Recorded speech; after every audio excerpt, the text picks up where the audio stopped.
ये आयुर्वेद का एक बहुत ही दिव्य औषधि है जिसके विषय में हम चर्चा करने जा रहे हैं आज।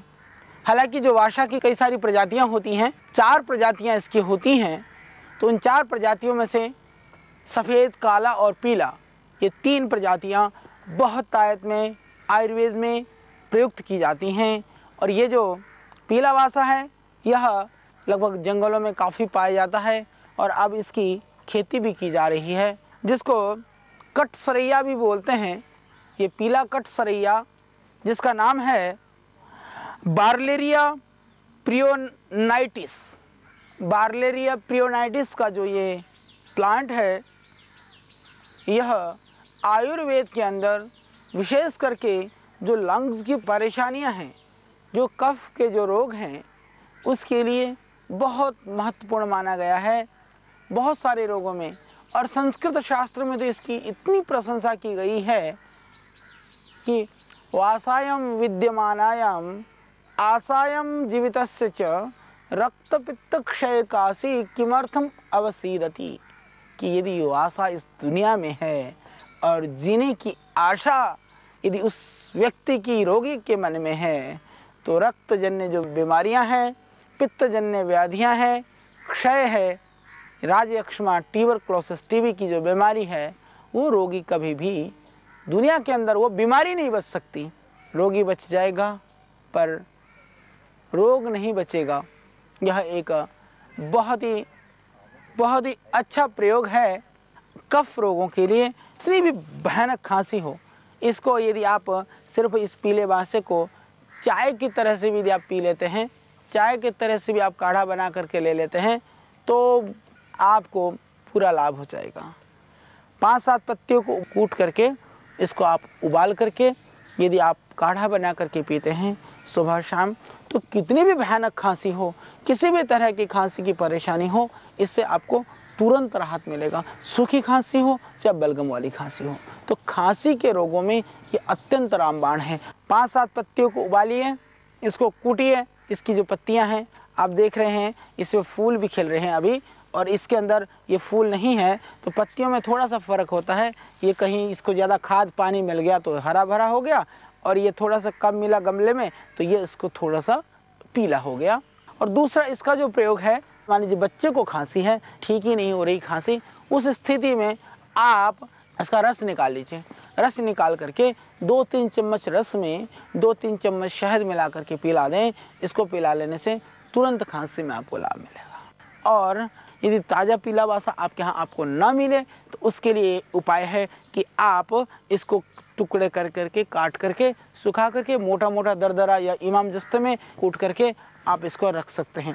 इसको रख करके फिर आप जब आपको खांसी हो, बलगम हो, इसके लगभग 3 ग्राम से 5 ग्राम को आप 400 ग्राम पानी में पका लें। जब बचे 1/4 छान करके आप इसको पिएं। तो यदि आप पीते हैं प्रातः सायं, तो आपको मिलेगी कफ जन्य जो व्याधियां हैं, जो भयानक रोग है, उससे मुक्ति। हालांकि यह पौधा भी एक बहुत ही सुगमता से पैदा होने वाला पौधा है। ये इससे देख रहे हैं आप कितने सुंदर सुंदर इसमें फूल भी हैं। यह आपकी घर की शोभा को भी बढ़ाएगा, तो घर में गमले में भी आप लगा करके रखें। पर अभी हम चर्चा कर रहे हैं इस पीले बासा के संदर्भ में। जो पिया बासा है, आपकी कफ जन्य जो विकृतियां हैं, व्याधियां हैं, उसको दूर करने में पूर्णतः सक्षम है। तो इसलिए आप इसको घर में लगा करके, हालांकि इसमें थोड़े से पौधों में कांटे होते हैं, कोई बात नहीं, कांटे हैं तो ये कांटे तो आपके लिए गुणकारी हैं, तो देखने में बहुत सुंदर लगता है। तो आप अपने घर में, अपने आंगन में इस पीले बासे को आप लगाइए, और लगा करके आप कफ रोगों से मुक्ति पा सकते हैं। उसके लिए यह सक्षम है आपका पिया बासा या पीला बासा, जो वास्तव में बहुत सुंदर भी है और बहुत गुणकारी भी है। इसका और एक और प्रयोग है, तो ये जो है ये दांतों के लिए और आपके मसूड़ों के लिए भी बहुत ही अच्छा प्रयोग है। यदि आपको दांतों में किसी भी तरह के परेशानी है, दर्द है, तो इसके 8-10 पत्तियाँ आप इसको पानी में उबाल करके, उस पानी से यदि गरारे करते हैं, गार्गिल करते हैं, आप कुल्ला करते हैं, तो उससे आपको मिलेगी दांतों से और मसूड़ों के दर्द से तुरंत मुक्ति। तो मसूड़ों के दर्द के लिए, दांतों के दर्द के लिए बहुत ही अच्छा है। और यदि मसूड़े की परेशानी है तो एक सरल उपाय है, सेंधा नमक, सरसों का तेल हल्दी, उसमें आप थोड़ा सा इस बादशाह के पत्ते को पीस करके मिला दीजिए। उसको आप थोड़ा पेस्ट जैसा बना लीजिए। बना करके यदि आप दांतों को मंजन करते हैं तो उससे आपको पूरा लाभ मिलेगा। मसूड़ संबंधी जो भी बीमारी है और जो भी परेशानी है। और एक और प्रयोग है इसका अच्छा, हम एक दिन चर्चा कर रहे थे अकरकरा के संदर्भ में। अकरकरा का जो फूल है और इसकी पत्तियां, ये भी थोड़ा सा, इसमें जो पीला बासा होता है हल्का सा कड़वापन होता है, पर कड़वा के साथ में कहीं थोड़ी सी चिरमिराहट भी इसके अंदर होती है। हल्की सी जो मिर्च वाला जो स्वाद है इस पत्ते के अंदर होता है। तो एक दो पत्तियां आपके इस पीले बांसे की और एक आधा फूल अकरकरा का, उसको मुंह में लेकर के आप चबाते रहें। चाहे तो उस लार को बाहर निकाल दें, चाहे तो आप अंदर ले लें। फिर आप देखेंगे इससे आपके मुख की शुद्धि हो जाएगी 100%। जो मुख का दुर्गंध है, जो मुख संबंधित जो व्याधि है, या आपको ज़्यादा लार बनता है या कम बनता है या मसूड़ों में इन्फेक्शन है, उसके लिए अकरकरा का फूल और पिया बासा की पत्तियाँ बहुत ही गुणकारी है, बहुत ही लाभकारी है। और यह दस्त में भी, दस्त के लिए भी बहुत लाभकारी है। यदि आपको दस्त लग रहा है तो इसमें थोड़ा सा रस निकाल लीजिए, ज़्यादा नहीं, 2-3 चम्मच आप रस निकाल लें। रस निकाल करके फिर आप क्या करें, आप थोड़ा सा सौंठ का पाउडर, 1 ग्राम पाउडर, 2 चम्मच पिया बासे का रस और 1 ग्राम सौंठ, ये दोनों मिला करके आप लेते हैं। इससे मिलेगी आपके दस्तों से आपको मुक्ति। इससे एक और लाभ है, पीला बासा का जो रस है वो यदि आपको ब्लड की डिसेंट्री भी हो रही है उसको भी रोकता है। ब्लीडिंग को रोकने के लिए भी यह एक अचूक औषधि है। और इसका जो प्रभाव है, जैसे मैंने कहा कि आपके लंग्स के अंदर, आपके फेफड़ों के अंदर तो यह तुरंत प्रभाव करता है। और प्रमेह प्रदर, उसके लिए भी ये बहुत ही बढ़िया चीज़ है, कमाल की चीज़ है। इसको आप कोई ज़्यादा इसका जटिल और कठिन प्रयोग नहीं है। आप इन पत्तियों को पीस करके रस निकाल लीजिए, थोड़ा मिश्री मिलाइए, 4-5 चम्मच रस हो और उसमें जितना भी आप मिठास के हिसाब से मिश्री मिलाना चाहें मिला करके आप पिएं, कुछ दिन लगातार पिएं। मैं उन माताओं से, बहनों से निवेदन करता हूं जिनको बहुत भयानक लिकोरिया की शिकायत है, हमारे पास आती कई वर्षों हो गया, और माता बहनें थोड़ी संकोची स्वभाव की भी होती हैं, जल्दी से किसी से चर्चा भी नहीं कर पाती हैं और एक घुटन में, एक परेशानी में जीती हैं। उन सब माताओं बहनों के लिए यह पिया बासा वास्तव में बहुत ही अच्छा है। तो उसके लिए ज़रूरी है कि आप इसको घर में लगाइए, गमले में लगाइए, 2-4 पौधे ला करके, थोड़ी सी आपके घर में आंगन में कहीं लॉन है तो लॉन में लगा दीजिए। लगा करके आपको कुछ ज़्यादा नहीं करना है, बस इसके इन पत्तियों को, इतनी सी पत्तियों को पीसिए, रस निकाल लीजिए, थोड़ा सा मिश्री मिलाइए और सुबह शाम मस्ती से पीजिए। फिर आप होंगे रोग मुक्त। आपको इससे मिलेगा पेट के रोगों से मुक्ति, इससे होगा कफ रोगों से मुक्ति, और सबसे बड़ी बात, आपकी लिकोरिया की समस्या से आपको मुक्ति। जिनको स्वप्न दोष होता है, नाइट फॉल होता है, या जिनको धातु रोग की समस्या है, उनके लिए भी यह एक बहुत ही गुणकारी है। उसके लिए आपको करना है, इनकी पत्तियों को, इन टहनियों को पीस करके, जैसा कि मैंने बताया, लगभग 5-10 ग्राम आप ताज़े पत्तियों को कूटें और थोड़ा पानी डालें, 10-15 ग्राम, 1 कप जैसा शरबत बनाएं और आप सुबह शाम पिएं। फिर आप देखेंगे कि आपको जो भयानक बीमारी है, प्रमेह जैसा जो रोग है, जो धातु रोग है, जो शुक्र रोग है, उस सब में इससे भरपूर आपको मिलेगा आराम। और इसके अलावा ये जो है बहुत विशेष गुणकारी है। ये प्रमेह को ही ठीक करेगा नहीं, ये प्रदर को ही नहीं ठीक करता, गर्भ धारण करने की क्षमता। अच्छा, कमाल की बात यह है कि बहुत सारे आयुर्वेद में जो गर्भ धारण करने की जो औषधियाँ हैं, उसमें पुरुष के अलग हैं, स्त्रियों के लिए अलग हैं। पर ये एक ऐसा पौधा है कि ये बेचारे ने स्त्री पुरुष में विभेद नहीं किया, तो दोनों ही लोग, चाहे वो स्त्री हैं चाहे वह पुरुष है, यदि गर्भधारण करने में किन्हीं कारणों से दोनों असक्षम हैं, यानी कि यह स्पर्म काउंट को भी बढ़ाता है और यह आपके फ्लिपिन ट्यूब वगैरह के ब्लॉकेज है या गर्भाशय के जो दोष है, या कभी कभी नॉर्मल रिपोर्ट होने के बाद में भी आप कंसीव नहीं कर पा रही हैं, उस स्थिति में यह आपके लिए बहुत ही गुणकारी है। करना क्या है सुन लीजिए। इसका जड़ भी आपको निकालना होगा, तो थोड़ी ज़्यादा पौधे लगाने पड़ेंगे।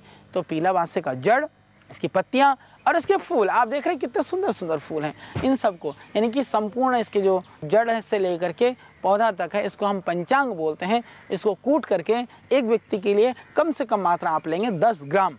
इसका पत्ती, जड़, तना, फूल सब मिला करके 10 ग्राम। उसको आप क्या करें, आप लगभग 400 ग्राम पानी में पकाएं। 400 ग्राम पानी में पकाने के बाद में जब बचे 100 ग्राम छान करके कम से कम 3 महीना आपको दोनों को ही पीना है। परंतु ध्यान रहे, थोड़ा संयम भी जरूरी है। संयम से भी आपको रहना पड़ेगा। जिन दिनों में आप इस औषधि का सेवन करें, 2-3 महीना ब्रह्मचर्य का धारण करें। हम तो उन ऋषियों की संतान हैं जिन्होंने ब्रह्मचर्य की महत्ता समझा और उसका बहुत दुनिया के लिए उपदेश दिया। इसलिए आप भी थोड़ा संयमित रूप से रहें। गृहस्थाश्रम में भी संयम से आपको रहना चाहिए, तो उससे आपको मिलेगा पूरा लाभ। और जो असंयमी है, मैं समझता हूँ कि यदि वो भी सेवन करेंगे तो लाभ तो निश्चित रूप से मिलेगा, पर हो सकता है थोड़ा सा कम लाभ मिले, तो कोई बात नहीं। तो इस तरह के रोगों के लिए भी आप ये करिए। और जब छोटे छोटे बच्चे हैं जिनको बलगम है, खांसी है, कफ है, छोटा बच्चा है, तो ये 2-3 पत्ती को निकाल लीजिए, 1-2 पत्ती तुलसी का, इसको घोट करके थोड़ा सा पानी निकाल करके 1-2 चम्मच रस, थोड़ा शहद मिला के आप चटा दीजिए। आप देखेंगे तुरंत लाभ हो जाएगा।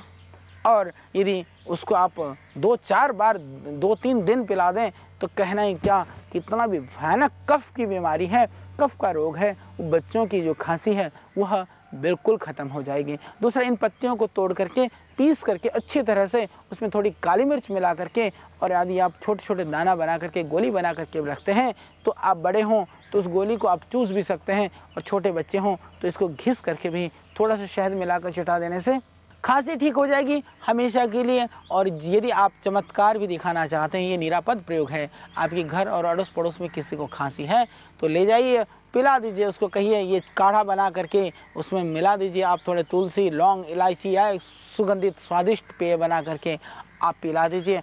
आप देखेंगे खांसी से आपका पड़ोसी परेशान नहीं होगा और आपको दुआएं देगा, आपको शुभकामनाएं देगा। और हम स्वासारी क्वाथ जो बनाते हैं कफ, बलगम, खांसी के लिए, उसमें भी यह एक प्रमुख घटक है। उसके लिए भी आप इसका प्रयोग कर सकते हैं। स्वासारी क्वाथ बनाया मिलता है, काढ़ा बना करके पीने से कफ, श्वास, खांसी ठीक हो जाता है। स्वासारी क्वाथ हमारे सेवा केंद्रों में मिल जाता है, तो बहुत ही गुणकारी है। फिर भी यदि ताज़ा बासा मिल जाए तो कहना ही क्या, ना मिले तो मैंने बता दिया आपको उसका वैकल्पिक उपाय। पर नहीं रहना है आपको बीमार, कैसे भी आप हो सकते हो ठीक। कभी भी रोग को और कभी भी किसी भी तरह की परेशानी को, मुसीबत को आप छोटा ना समझें।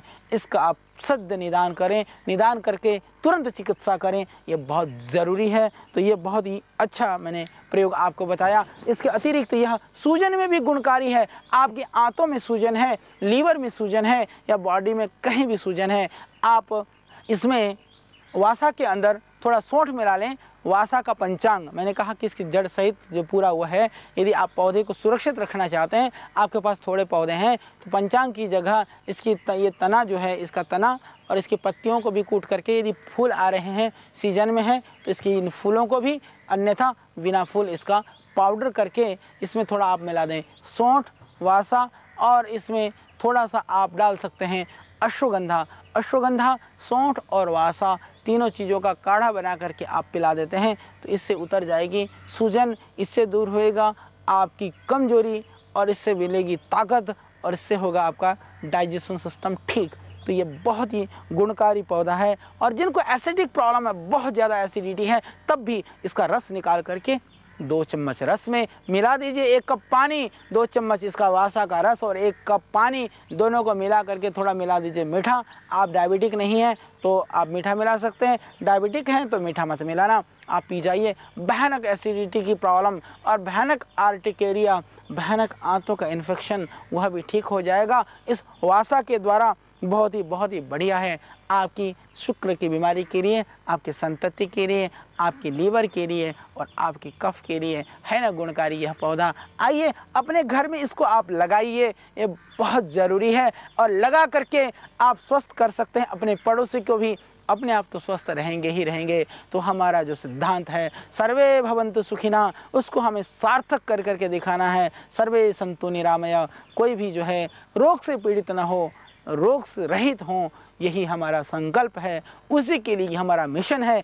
निश्चित रूप से मैं समझता हूँ कि आप हमारे उस कार्यक्रम के सहभागी हैं। इसको हमें जन जन तक पहुँचाना है। हर घर को हमें एक जड़ी बूटियों से, इन औषधीय पौधों से परिपूर्ण कर देना है, जिससे कि रोग आपके पड़ोस में भी ना आए। रोग के विषय में जागरूकता हमारे देश में बढ़े। बाहर विदेशों में जहाँ जड़ी बूटियाँ नहीं हैं, वहाँ उनकी मजबूरी है। और यह तो हमारी नादानी है कि हमारे चारों ओर सब कुछ होते हुए भी यदि हम रोगी हैं तो उसमें इन औषधियों का दोष नहीं है, उन ऋषियों का दोष नहीं है, जिन ऋषियों ने हमें उस परंपरा से हमें अवगत कराया, हमें बोध कराया, हमें उस मार्ग में चलने के लिए प्रेरित किया और जागरूक किया। सजगता के लिए उन्होंने बार बार हमें चेताया, फिर भी अभी भी हम नहीं चेते तो बहुत देर हो जाएगी, कहीं विलंब न हो जाए, ध्यान रखना। बस आइए जुट जाएं इस मिशन में, जुट जाएं देश को रोग मुक्त करने में।